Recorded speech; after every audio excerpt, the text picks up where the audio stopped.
So what we were doing the last 2 days was finding the derivative of a function at a certain point, or in other words, finding the slope at one particular point.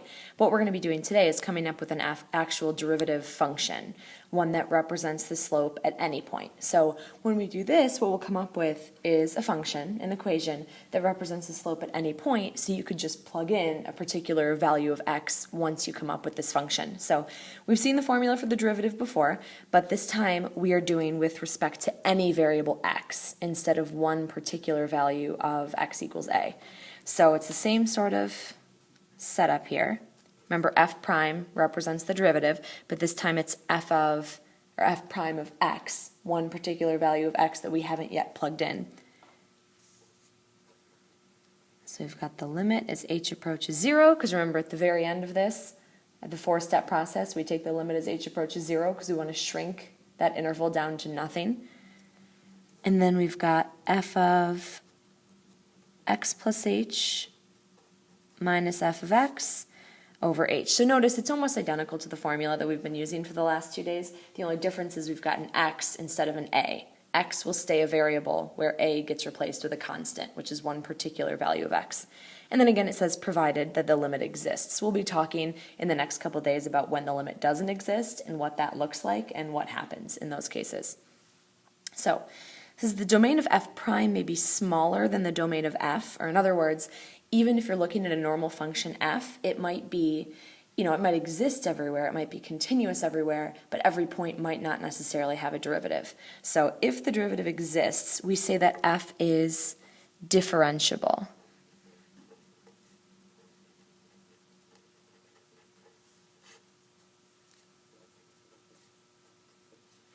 We say that f is differentiable at x. So what that means is that we're able to take the derivative of it. And when you say something's differentiable, that means it's differentiable at every single point in their domain. So you can talk about being differentiable at a point, or you can talk about being differentiable all the time, which means it's always differentiable, just like a continuous function is always continuous. Okay, so this first example we're going to look at, we are finding the derivative of, so that's what I wrote, both notations there. When you say differentiate, that means find the derivative of something. We want to find the derivative of this function. So notice, again, we're not looking at a particular point. We're looking to find a formula that represents the derivative for any value of x that we might want to plug in. So we still do the exact same 4-step process. So step number 1, we find f of, this time it's just going to be an x plus h. Instead of plugging in 2 plus h or negative 1 plus h, we're just plugging in a generic x. But the process works the same.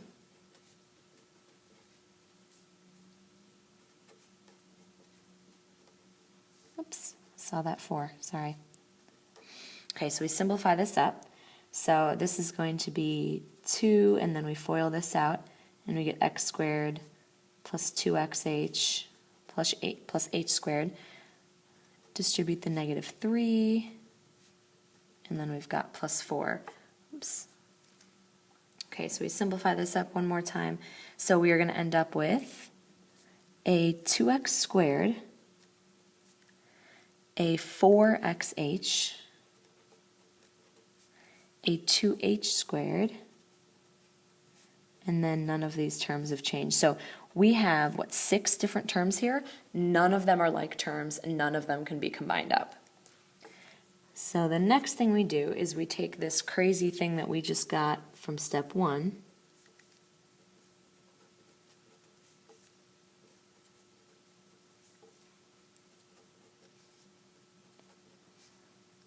so all of that by plugging in the x plus h, and then we subtract f of x. So what happens, we've got a 2x squared that will cancel out, we've got a negative 3x that will cancel out, and we've got a 4 that will cancel out. So remember, at the end of step 2, every single term that you have should contain a factor of h. So we're down to just 3 terms, and they do all have a factor of h.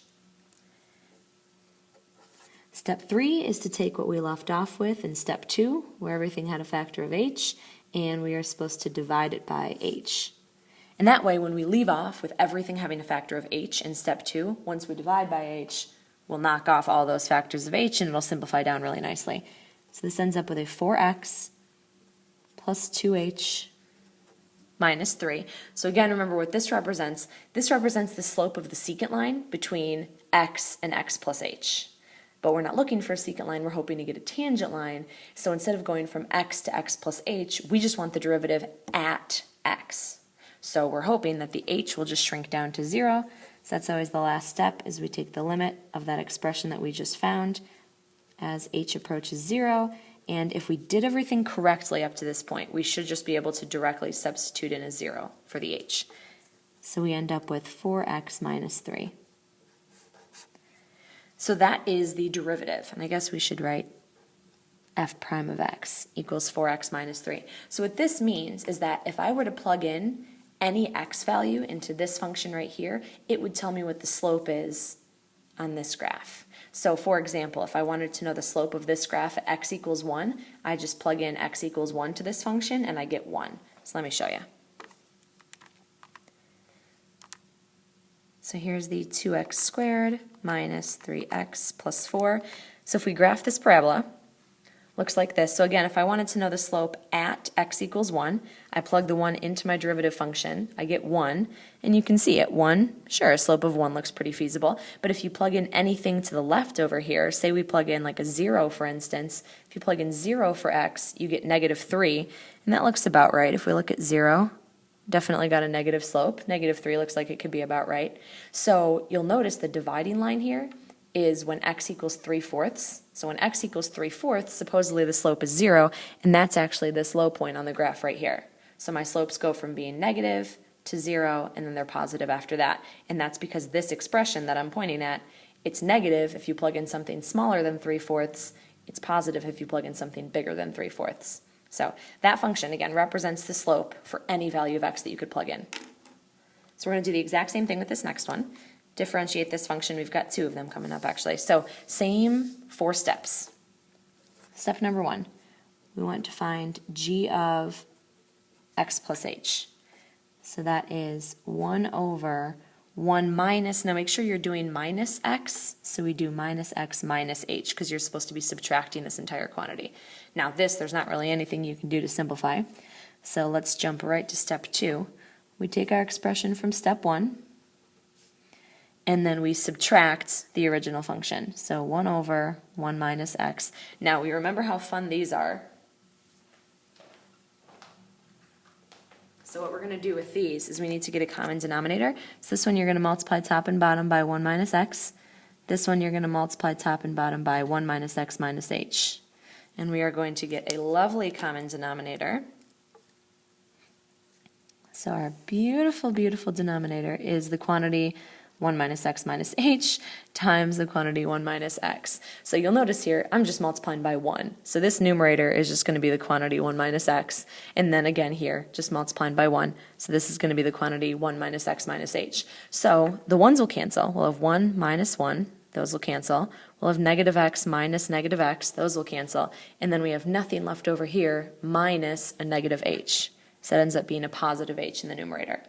So before we move on to step 3, we need to make sure that every term has a factor of h. This, remember, is only one term. The rational expressions are tricky, and it does in fact have a factor of h. So step 3 is to divide by h. But remember, when I've got one of these fancy expressions like this, instead of dividing by h, I'm going to multiply by 1 over h, which of course means that these will cancel out. And then my 4th step is to take the limit as h approaches 0 of that expression that I just ended up with after step 3. So again, I can go for direct substitution. So if I sub in a 0 for the h, this term will be gone, and then notice I've got 2 exact copies of 1 minus x. So I'll have 1 over, and this will be 1 minus x quantity squared. So that is my derivative function f prime. So same exact thing as I just talked about in example number 1. If I wanted to know the slope of this function at any given point, I would just plug it in right here. Now notice something about this expression. This is always going to be positive, because of course 1 is positive, and then no matter what I plug in here, it's going to be positive. So I want to talk about 2 things here. First of all, what I just said, that the slope should always be positive if I look back at this. And then also notice that if I plug in 1, this function would be undefined, which means the derivative would be undefined. So let's look at the original function, see if we can get that derivative to make sense for us. So there's our graph. Notice at 1 there's no function values, there's definitely no derivative, but what I mentioned about the derivative, no matter what I plug in here for x, I'm going to get something that's always positive, which means my slope is always positive, which you can tell here. I got a positive slope, my function's increasing, positive slope, my function's increasing. The larger the value of x that I plug in, or the more negative the value of x I plug in, the smaller that derivative is going to be, which hopefully you can see by looking at this fraction. All right, another one of these. We've got the square root ones now. So hopefully you're getting pretty familiar with what we do when you come across, a polynomial versus a rational versus a radical, things like that. So when I plug in x plus h, again, there's not really anything that I do to simplify in this very first step. All I do is I replace the x with an x plus h. So my second step is where things get a little crazy. I take my first step, and then I subtract my original function, which is my original h of x, so the square root of x plus 3. Now we've seen these radical functions a couple times before. Remember what you do is you multiply top and bottom by the conjugate of this ridiculous expression here. So this is going to get gross, but remember we're going to take this thing, picture it as being over 1. So we do plus root x plus 3, and then over the exact same thing. So even though this looks absolutely absurd, very complicated, remember, if you look at the pieces, it's really just a fancy one. If I multiply the numerator and denominator by the same thing, all I'm multiplying by is 1. So let's simplify this up. So when I FOIL out the numerator, this quantity times this quantity, the square roots cancel, and all I have is an x plus h plus 3. And then the outside terms and inside terms cancel, just like they have with every conjugate we've used, and then minus this last quantity here. So minus the quantity of x plus 3, no square root this time. So remember, root x plus 3 times root x plus 3 just gives me the quantity x plus 3. So my denominator is this gorgeous radical conjugate down here.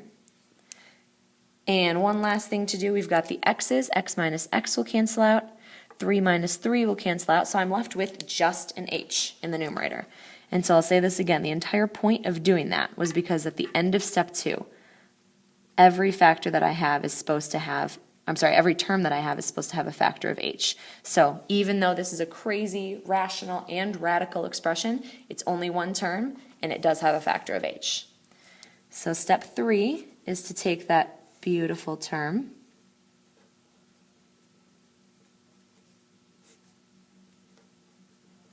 and divide it by h, which means we're going to multiply by 1 over h. Of course, we're expecting the h's to cancel. So here's what I'm left with. So remember again what this represents. This is the slope of the secant line between x plus h and x. But I want the secant line to become a tangent line, which means I want h to approach 0. So for my final step, I take the limit as h approaches 0. And thank goodness this is the last time I have to write this expression down. So you'll notice something very similar to what we just did in the one up above. When this h cancels, these two terms are exactly the same. The one up above, they were multiplied. This one, they're added. So when I have root x plus 3 plus root x plus 3, what that means is that I have 2 of them. So I have 2 root x plus 3 in the denominator. And that is my derivative, f prime. So same exact thing as example 1, same exact thing as example 2. If I wanted to know what the slope of this function was at any given value, all I do is plug in that x value in here and it tells me what the slope is.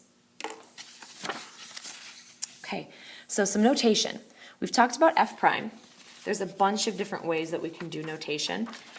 You could see y prime. So like, f of x and y are kind of, you can swap one out for the other. So instead of f prime, you could see y, which we read as y prime, just like we read f prime of x. You could see this. That's a dy in the numerator, a dx in the denominator. This is read as, we literally read dy by dx. And so what this represents, this is the derivative of y with respect to x. So again, the derivative of y with respect to x. Or we could see this. So if you want to show like taking the derivative of both sides, you put the function in parentheses and then d by dx, this represents taking the derivative. So this is d by dx of f of x, or in other words, the derivative with respect to x of f of x. And that's where you'd actually plug the function in. I'm just writing a generic f of x right now, but you would actually plug the function in there. All right, our last little bit is about one-sided derivatives, very similar to the idea of one-sided limits, because the derivative definition that we gave is actually a limit. So we've got this little note here: a function is differentiable on a closed interval if it has a derivative at every interior point.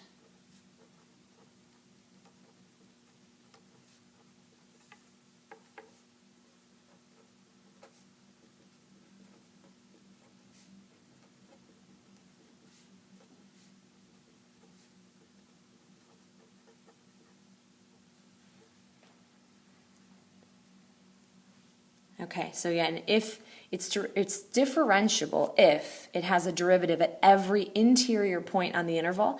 Now we say interior point because that doesn't include A and it doesn't include B, and that's because you can't talk about being differentiable at an endpoint, because you need to talk about what's happening from the left and what's happening from the right. So at A, for example, you would have no idea what's happening from the left, and at B, you would have no idea what's happening from the right. So we can't talk about being differentiable at A or at B.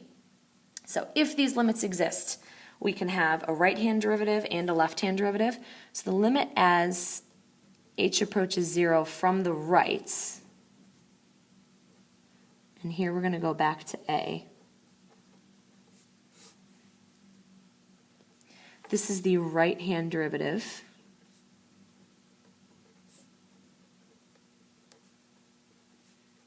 At x equals A. So if we were looking at like x equals 3, for instance, this would be going from 3 to 3.1, 3 to 3.01, 3 to 3.001. So very similar to a right-hand limit, we're coming in from just above the value of x that we're interested in. So that's the right-hand derivative. And then we can do the left-hand derivative. So that's as h shrinks towards 0, but from the left. So this would be forming a little secant line with something just to the left of the number.